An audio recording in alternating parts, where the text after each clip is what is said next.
Zeman dezaket pixka bat ezagutzen dudala egin, eta oso pertsona adeitsua dala. Gero, barruko tripak nik ez dizket ezagutzen, taldeak niri ez.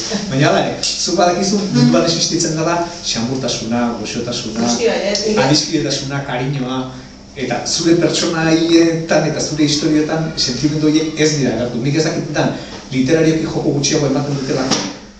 Etzaizulako okurritu edo nahi eta baztertu izan dituzun horiek jokurik ematen dutelako, baina, bueno, ez da bizitza hau da, zuk badakizu bizitzak ez da hori bakarrik.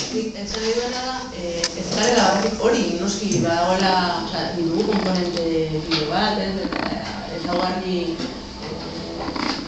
anitzekoa gara, guztiok, xamurra gara batzuetan, eta tarroan gutxak guztetan, hori bukatzen dela, eta justuki, nik aukeratu alde ilun edo hain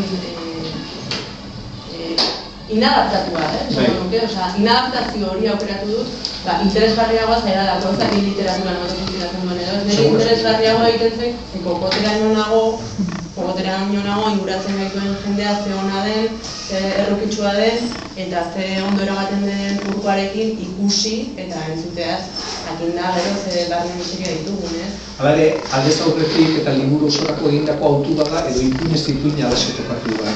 Alaxe, junda, ipuin ez ipuin, bakarrikan gero hori, gero tokatzen dira horrelako liburuak edo aurkezpenak, eta, bueno, bilatu barri duzalako zentzua, edo azalpen bat, eta noski idazterakoan ez horrelako zertan pentsatu. Eran burrik pantzale egin, bat rozetan ikubi bat idatzeko gogoa eta kintxo, horrekin hasita bukatzen nuen. Baina gero hori bat, okatzen zaizu azalpenak ematea eta, bueno, ni oso etxaban nahiz horretarako, ni ez dakit, esan nahi dizut, idazten dut eta kintxo, ni ez nahi, ez daukat politikarik, ez daukat naiz gai hori garatzeko. Baina, bueno, saiatzen nahiz, gogoetatxo bat egiten horren gainean, uste dut hori dela nik eman ditzaiokedan erantzuna, agian oso bukatuta nagoela, baina nik horrela ikusten dut. Neri interesatzen zait jendearen alde hori, iruditzen zait horrek jendea benetakoagoa egiten duela,